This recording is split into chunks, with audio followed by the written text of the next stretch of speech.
Johnny ആ fan ഒന്നിട്ടെ.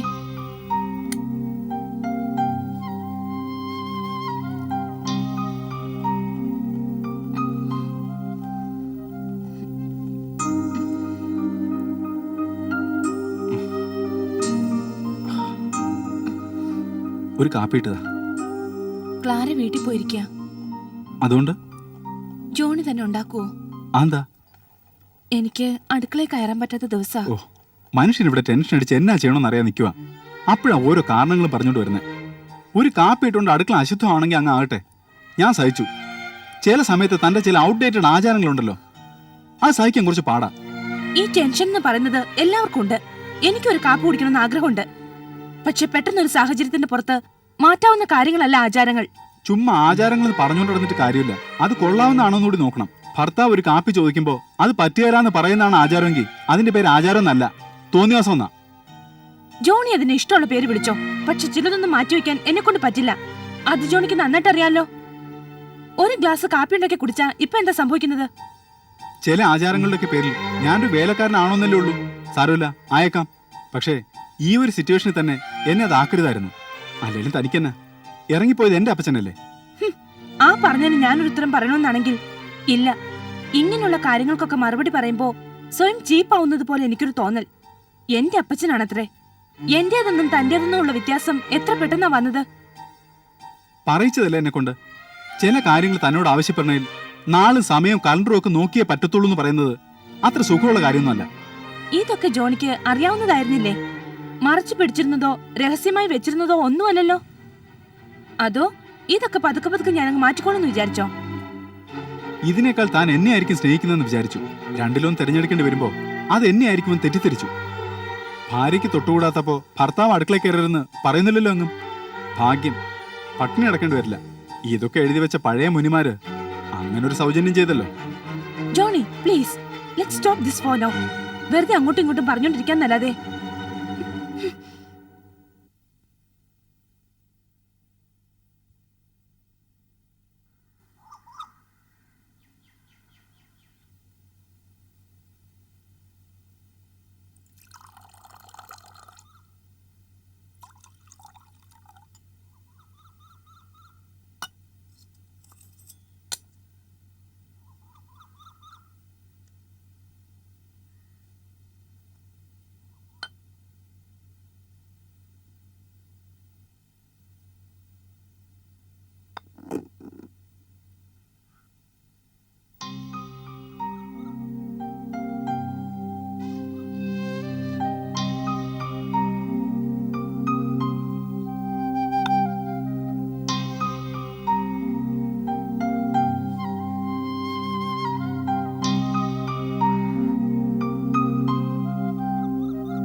Varkey ഇടോ നില്ലടോ.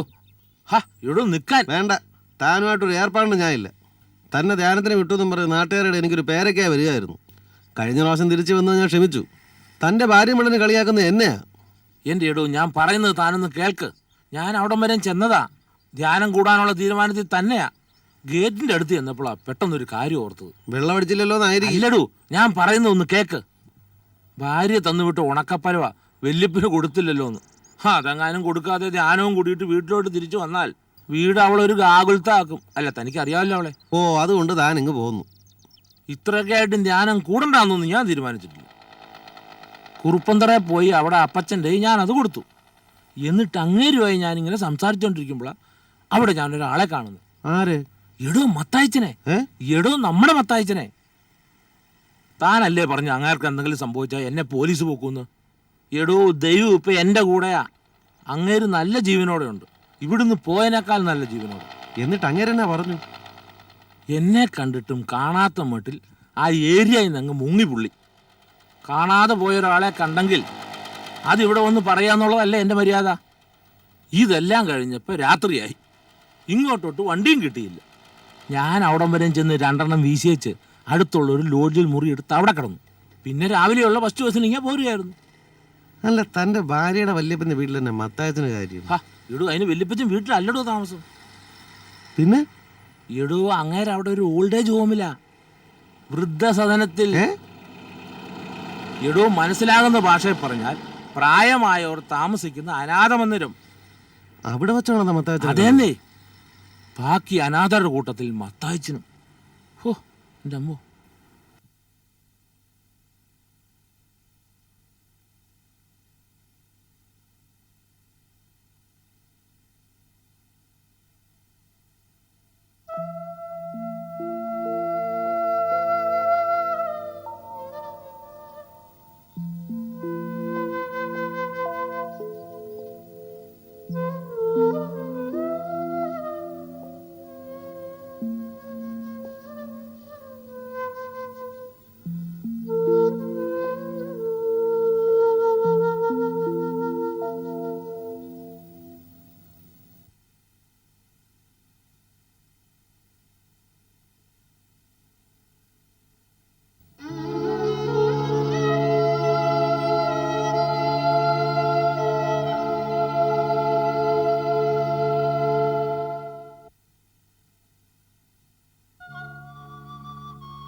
എന്താ അപ്പച്ച?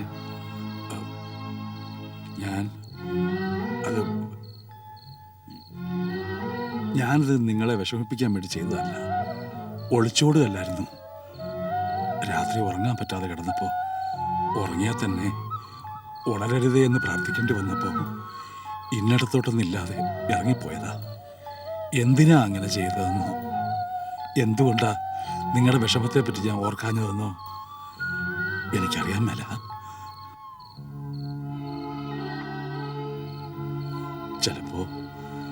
ചിലപ്പോ ഭ്രാന്ത് പിടിക്കുമെന്ന് തോന്നിയിട്ടായിരിക്കും. അതൊക്കെ കഴിഞ്ഞില്ലേ അപ്പച്ച?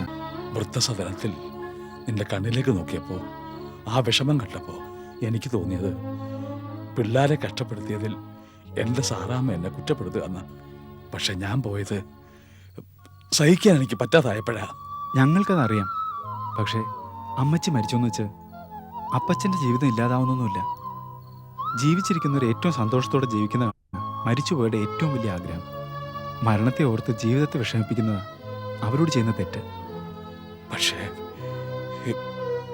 എൻ്റെ ഒരു ഭാഗം കൊണ്ട് അവൾ പോയത്. അവളെ മറവ് ചെയ്തപ്പം എൻ്റെ ആ ഭാഗവും മണ്ണിലടിയിലായിപ്പോയി. അവളുടെ കൂടെ മരിച്ചത് മത്തായിയുടെ മനസ്സിന്റെ വലിയൊരു ഭാഗമാണ്. മത്തായിയുടെ പകുതിയാ.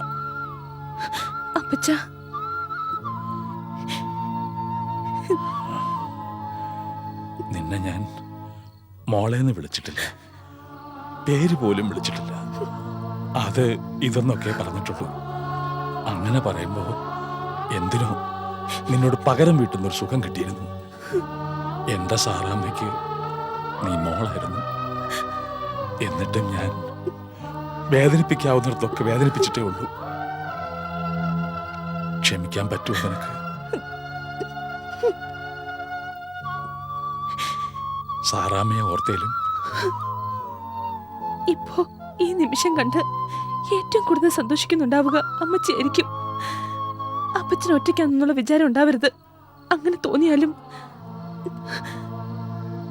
നമ്മൾ ഒരുമിച്ച് ഒറ്റയ്ക്കെന്ന് മറക്കരുത്.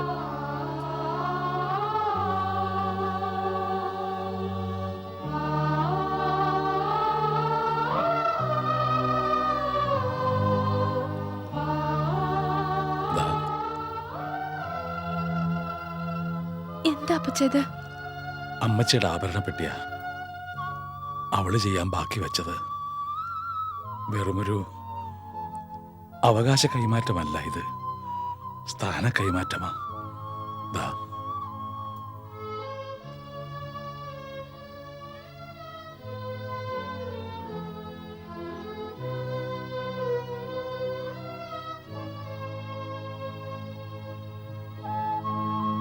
നല്ല ഒരു ഭാര്യയുടെ, അമ്മയുടെ, നല്ല ഒരു വീട്ടുകാരിയുടെ ഇതെല്ലാമായിരുന്നു അവള്. അവൾ എനിക്ക് എങ്ങനെയായിരുന്നോ അതുപോലെ ആയിരിക്കണം ജോണിക്കുട്ടിക്ക് നീയും. ബുദ്ധിമുട്ടുള്ള ജോലിയാ, വളരെ ബുദ്ധിമുട്ടുള്ള ജോലി. എനിക്കറിയാം, അത്രയ്ക്കൊക്കെ ആവാമെന്ന് വാക്ക് തരാൻ എനിക്ക് പേടിയാണ്. എന്നാലും എന്റെ സന്തോഷം ഇനി മുതൽ ജോണിയുടേതാണെന്ന്, അല്ലെങ്കിൽ ജോണിയുടെ സങ്കടങ്ങൾ ഇനി മുതൽ എന്റേതാണെന്ന് വാക്ക് തരാൻ എനിക്ക് കഴിയും. രണ്ടുപേർക്കും പിന്നിടാൻ ഒരുപാട് വഴികളുണ്ട്, ഏറ്റെടുക്കാൻ ഒത്തിരി റോളുകളും. മുള്ളിക്കൂടെ ഒരുമിച്ച് നടക്കാൻ പറ്റിയാൽ പിന്നെ ഇതിലേക്കൂടെ വേണമെങ്കിലും ഒരുമിച്ച് നടക്കാം. എനിക്ക് വേദനിക്കുന്നു എന്ന് പറയുന്നതിന് പകരം നിനക്ക് വേദനിക്കുന്നുണ്ടോ എന്ന് ചോദിക്കാൻ പറ്റിയാൽ അതാണ് ഭാര്യ, അല്ലെങ്കിൽ അതാണ് ഭർത്താവ്. അതായിരുന്നു അവള്. ഒക്കെ ഞാൻ പഠിച്ചു വരുന്നതേ ഉള്ളൂ. തെറ്റുകുറ്റങ്ങൾ ശാസിച്ചു മാറ്റിയെടുക്കേണ്ടത് അപ്പച്ചനാണ്.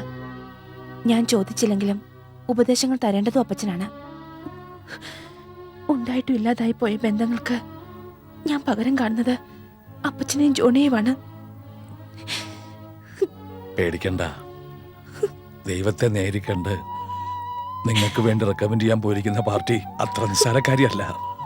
അവിടെ ഇപ്പോ അവളുടെ വാചകത്തിന്റെ മുന്നിൽ കർത്താവ് പോലും മുട്ടുമടക്കി കാണും.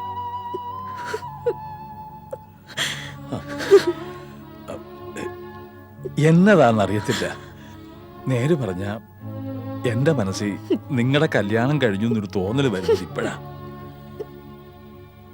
എനിക്കിനി ഒരു മോളോടായെന്നൊരു തോന്നല്.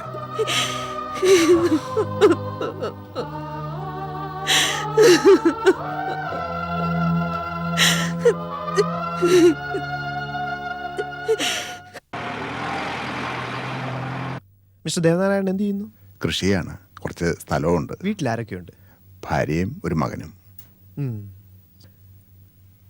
മെഡിക്കൽ കോളേജിലെ ഡോക്ടർ CV നായരെ ഒന്ന് കാണണം. ഞാൻ പറഞ്ഞിട്ടാന്ന് പറഞ്ഞാൽ മതി. ഞാനൊരു നോട്ട് തരാം.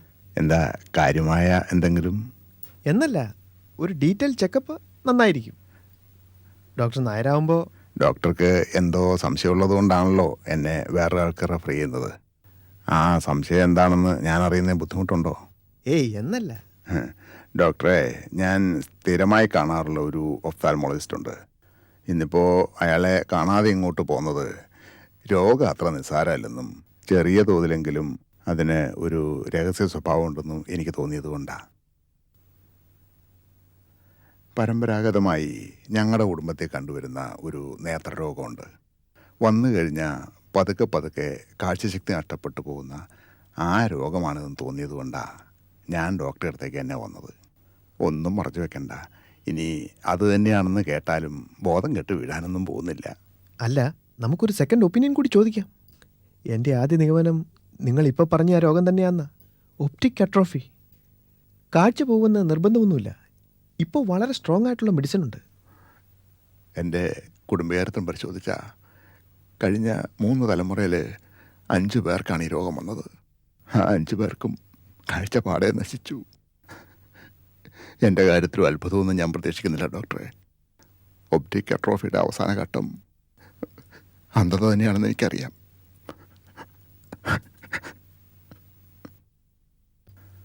കാഴ്ചശക്തി നൽകുന്ന നെർവ്സ് പ്രവർത്തനരഹിതമാകുന്നതാണ് ഈ രോഗത്തിൽ സംഭവിക്കുന്നത്. തടയാൻ എന്ന വാക്ക് അവിടെ ശരിയല്ല ഡോക്ടറെ. മെല്ലെയാക്കാൻ എന്ന് പറയുന്നതാണ് കൃത്യം. മിസ്റ്റർ ദേവനാരായണൻ, നിങ്ങൾ തികച്ചും ഒരു ധൈര്യശാലി തന്നെയാണ്. അല്ലെങ്കിൽ തന്നെ പേടിക്കാൻ എന്താ ഡോക്ടറെ? പേടിച്ചിട്ട് എന്താ ഫലം? എന്തു വന്നാലും വരുന്നിടത്ത് വെച്ച് കാണാനല്ലേ നമുക്കൊക്കെ പറ്റൂ. ഇതിനേക്കാൾ അപ്പുറം ഞാൻ സഹിച്ചിട്ടുണ്ട്. ഇതിപ്പോൾ ജീവനല്ലല്ലോ, കാഴ്ചയല്ലേ. എൻ്റെ മുത്തച്ഛനും മുതുമുത്തച്ഛനും ഒക്കെ ആവാമെങ്കിൽ എനിക്കും ആവാം. പിന്നെ എന്തു വന്നാലും എന്നെ നോക്കാൻ എൻ്റെ ഭാര്യയും മകനും ഉണ്ട്. പിന്നെന്താ, ഈശ്വരൻ തരുന്നതെന്തും സന്തോഷത്തോടെയേ ഞാൻ വാങ്ങിയിട്ടുള്ളൂ. എന്തും.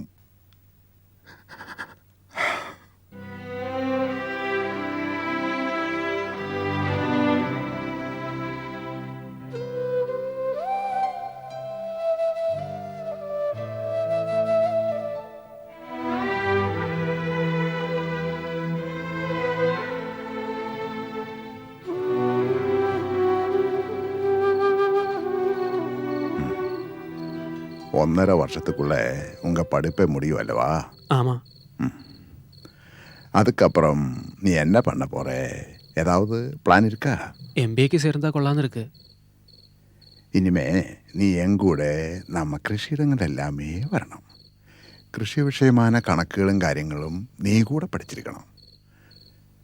ഇപ്പോഴേ തുടങ്ങിയാൽ എല്ലാം കറക്റ്റാக തിരിഞ്ഞിക്കലാം. കച്ചവട കാര്യങ്ങളിൽ നമ്മെ മറ്റുള്ളവർ പറ്റിക്കാമിരിക്കണം. തടിക്കച്ചവട കാര്യത്തിൽ പ്രത്യേകിച്ചും. என்ன நான் சொல்கிறோன்னு உனக்கு பிடிக்கலையா? அதோ சொல்லக்கூடாத ஏதாவது நான் சொல்லியாச்சா?